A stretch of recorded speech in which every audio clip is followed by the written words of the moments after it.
Are trees or wildlife more important than people? When it comes to caring for the earth, there are different perspectives. And in today's episode, we're going to talk about 3 questions we can ask ourselves regarding caring for the earth. Welcome to Vida Bunda, a place where we talk about life change, about how we can live intentionally so that we can give and live more abundantly.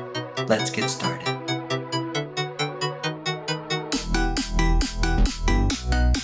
A few hours from where I was living, there is a place that is supposed to be protected. However, deforestation was rampant. When a new leader took over the country, he decided to send troops to protect the forest. And one day those troops decided to arrest a person who was cutting trees illegally. When the community found out about this, they were very upset. And there was a big attack that ensued. The community members came to fight against the military that was trying to protect the trees. People ended up getting killed. In fact, there were 8 people who lost their lives in that tragic incident.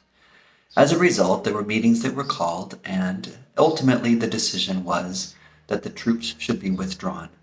And the deforestation, sadly, continues. And this is especially concerning because that forest is the primary source of water for a large city.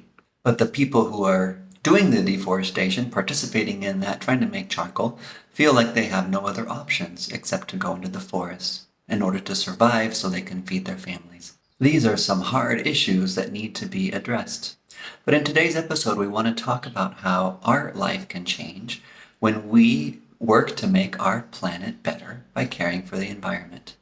And to help us with that, we're going to ask 3 main questions. So the first question is, which aspect of environmental degradation am I most concerned about?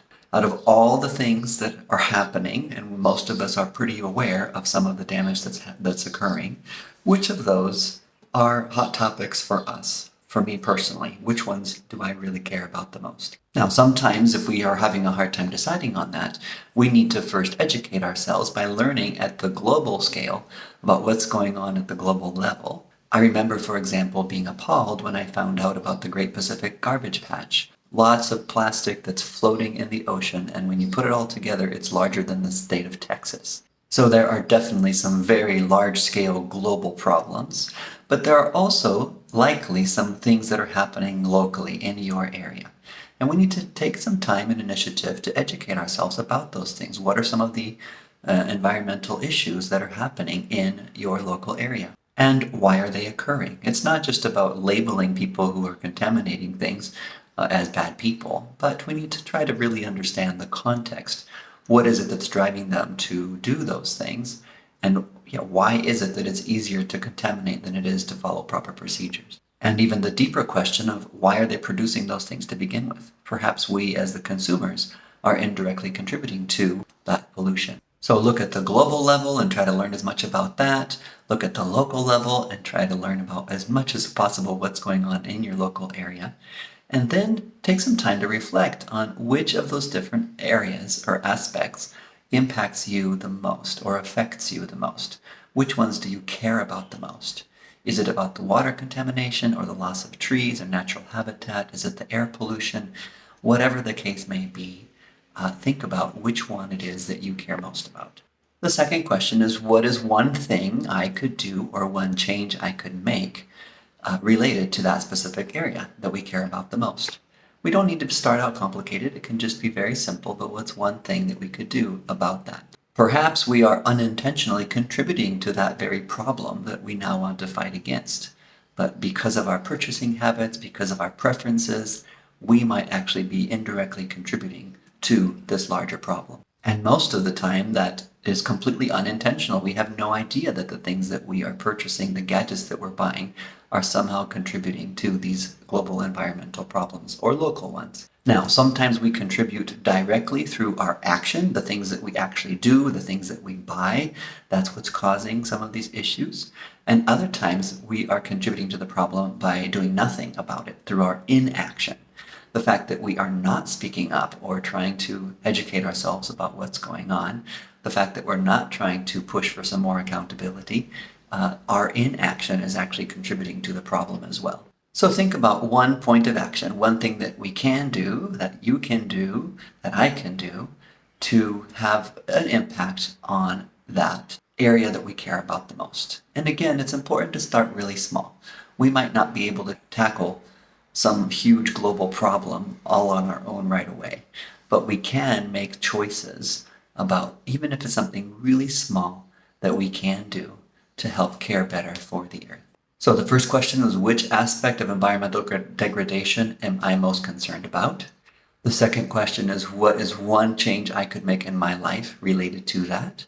And the third question is, how can I learn more about this topic or engage others with it?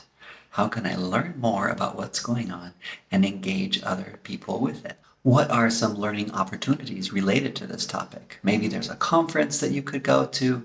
Maybe there's an online course you can take. Maybe it's just designating a few hours a week to do some online research about those things, or reading some scientific papers, going to the library, finding out more information about what's really going on in that particular area that we are interested in. As a part of that research, we can find out which groups or organizations are active in that regard. Which groups exist already? Maybe there's some associations or clubs or nonprofit organizations that are already trying to tackle that problem. How can we join them or support them in their work? And finally, who else might need to know about something related to this topic? Again, many times it's because of our ignorance that we indirectly participate in the degradation that's happening. We simply are not educated about it. We just don't know what's really happening or the long-term negative consequences that our decisions can have. And so other people might also be contributing to the problem just because of their ignorance as well. So we can think about, who is it else that we could share some of the information that we're learning about that topic? Who can we share that with so that they can also become more aware of the situation? So as we engage in this process of thinking more carefully, of researching, then we will begin to experience some changes, maybe pretty small changes, but there will be changes in our life related to caring for the planet and to prevent the further degradation that's occurring. And so as we conclude this episode, I'd like to encourage you to take some time to think about what is one area of degradation, environmental degradation, that you would like to be involved with at first. You can always be involved with other aspects later. What is one change that you can make in your life? And what is one learning opportunity where you can educate yourself further about that topic? If you have comments, please add those in the comments below. We'd love to hear some of your thoughts on some of those things that are happening in your area, changes that you're making in your life as it relates to caring for the earth. Now, we started the episode by talking about what's more important, the tree or the people. In fact, all of them are important, right? In the long term, we need to care for this planet that we live on in order for people to survive as well. So there can be some temporary shortcuts that will cause a lot of problems further down the road. But at the end of the day, it is the responsibility of every person on this planet to help care for this and to be good stewards of this planet that we live on. Thanks for joining us today. We look forward to seeing you in the next episode.